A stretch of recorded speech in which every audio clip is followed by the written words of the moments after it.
Brian Bowersock, the Automan here. Today we're talking about the heater core in your vehicle. And you may think, hey, I live in Southern California, I don't really need heat.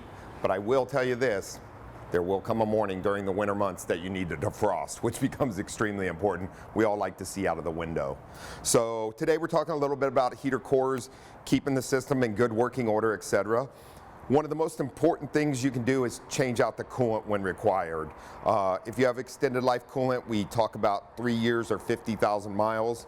Now, most manufacturers recommend 100,000 miles, but I'm here to tell you, you end up with a lot of corrosion in the cooling system if you wait that long to change it out. So instead of 5 years, 100,000 miles, we recommend 3 years, 50,000 miles. Get the coolant changed out, keeps the system clean. As you can see here, this is a heater control valve that started to leak and fail.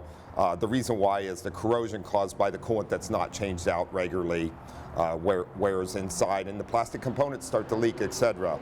Want to keep the heater core deep inside the dash nice and clean, and also replace our cabin air filters, which allows proper airflow.